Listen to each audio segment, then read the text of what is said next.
In Dunmore, Valley View's George Hawanitz muscles his way in from the 1 to make it 12-0 Cougars in the second period. After Dunmore cut it to a touchdown in the third, the Cougars came back. They put 2 up in the final period. They are also 4-0, beating Dunmore 25-6.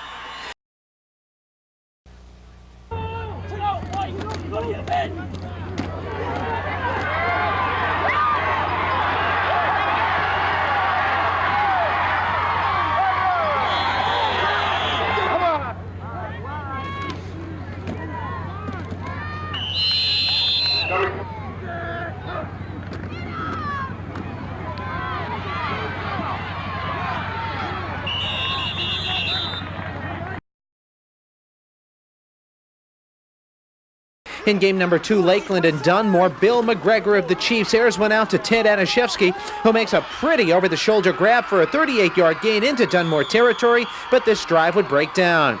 The Bucks, meanwhile, got a couple of first-half touchdown passes by quarterback Jack Dempsey. They go on to down Lakeland tonight in Dunmore. Game number 3. At Dunmore tonight, the Bucks led 13-7 on prep and would strike quickly in the third period. Quarterback Jack Dempsey drops back and throws a perfect pass to Tom Ralicky, who makes the grab a step behind the defender. He will go on to complete a 70-yard scoring play. The 2-point conversion made it 21-7 Dunmore. On the ensuing kickoff, Greg Lynett would drop the football, but he picked it up and found an opening. He takes off, picking up some nice blocks along the way, and he carries the ball all the way down to the Dunmore 14-yard line. 4 plays later, on 4th and 4 from the 8, Dave Skoblik on the option keeps and scores. It was 21-13. In the end, the Dunmore defense would stop a 2-point conversion try by Prep in the final minute. The Bucks hang on to win 21-19.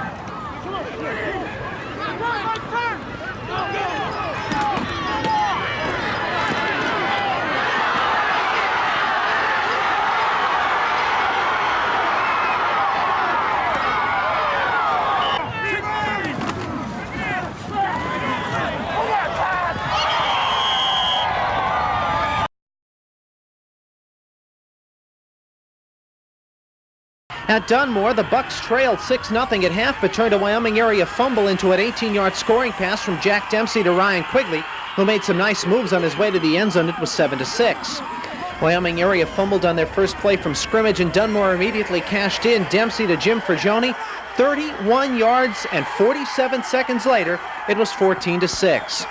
Wyoming area took the kickoff and used the big play to hit the scoreboard again as Tom Campani aired one out to Nick Eritz. This is a 41-yard touchdown play and cut the Dunmore lead to 14-12. Midway through the fourth period, the Warriors with 4th and 1 from the Dunmore 35.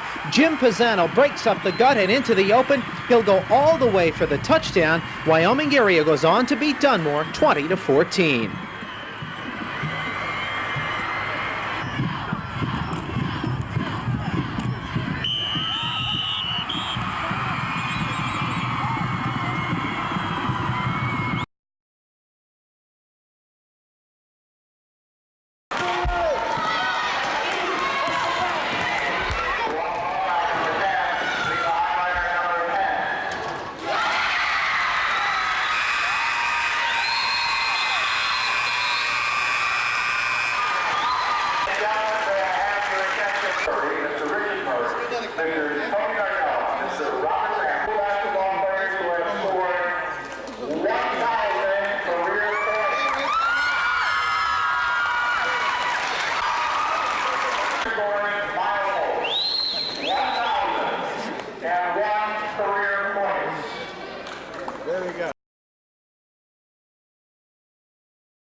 In game one tonight, the Bucks of Dunmore took an 8-point lead late in quarter number 3. CYC and Scranton. Nick Polito hits Brian Dempsey. He hits the baseline shot for 2. The Bruins of Bishop O'Hara come right back up the court to trim the margin to 6 as Corey Colcharno hits the shot from the baseline. Brian Lavelle kicks the lead back up to 8 points for the Bucks of Dunmore. He comes through with the jump shot for 2.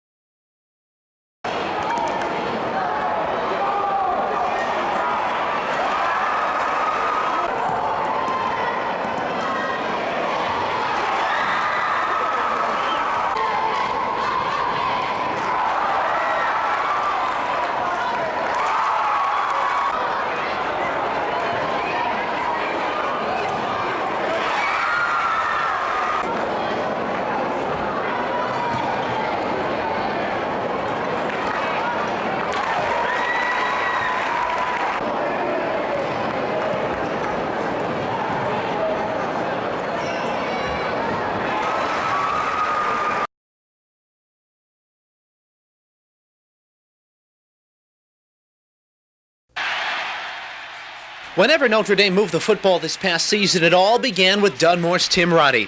He moved into the starting center position as a junior, partially because he wanted to, in part because he had to. Well, it was a little combination of both. I had played center as a freshman, and I kind of got used to it, and then as my sophomore year, I got moved to guard.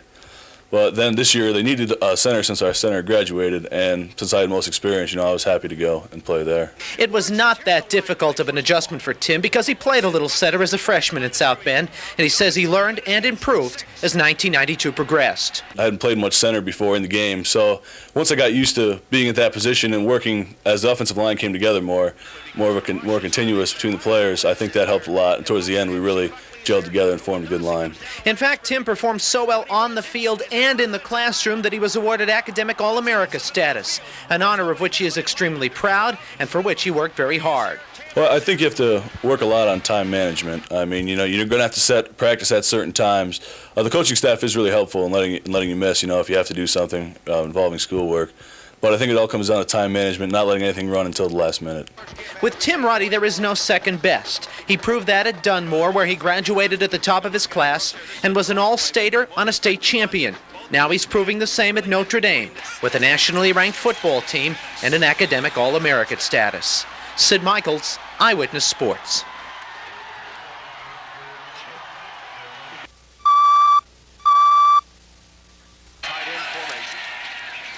For the second straight year, the Notre Dame football team got a lot of criticism for their New Year's Day Bowl appearance. A lot of people felt they got more than they deserved. But when they defeated previously unbeaten Texas A&M in the Cotton Bowl, it was the second straight dominating performance for this team on New Year's Day.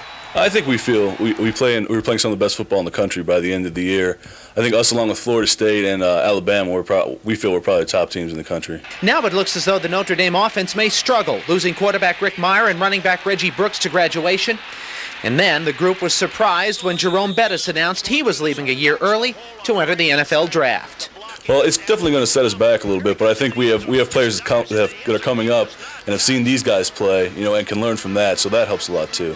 It's rare when Notre Dame lacks football talent. So even with the new starting backfield, Dunmore's Tim Ruddy knows that every time he snaps the football, he'll still be leading a very good unit.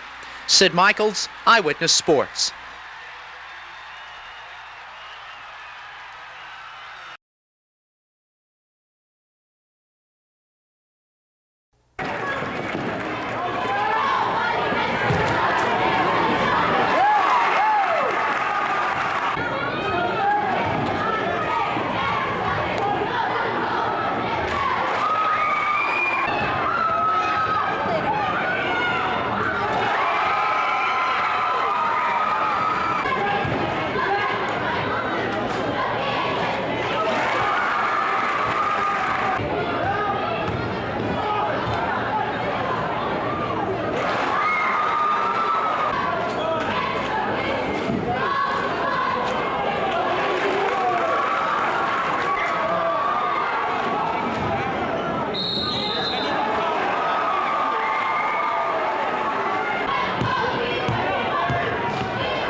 Game 2, CYC and Scranton. Great finish. Dunmore trails by 2, and Nick Polito off the steal goes in to score to tie the game at 49 with 25 seconds left to play.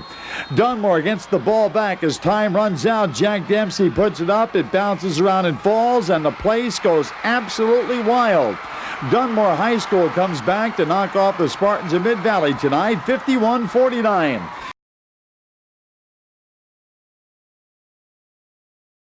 The AA game had the Lady Bucks of Dunmore facing Lakeland High School. Katie Golden gives Dunmore the 7-point lead as she hits the shot from the outside. Lakeland would come right back as they worked the basketball around and found Danielle Morcom backdoor on the drive and the quick 2 points. Tara Macciocco would counter that. She hits the big shot from the outside in the battle for the AA District 2 championship.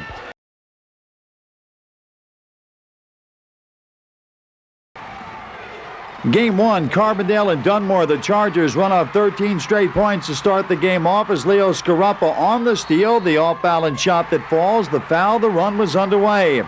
The Bucks of Dunmore had to fight for every basket tonight. It managed to hit the short shot to pick up the points. Dan Siegel with the turnaround jump shot that falls. Carbondale area downs Dunmore to win the District 2 AA championship.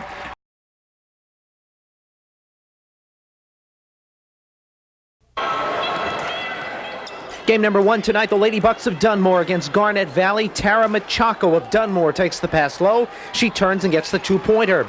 Then the Lady Bucks beat the pressure. Bobby Jo Howard takes the lead pass up floor, and she lays it in.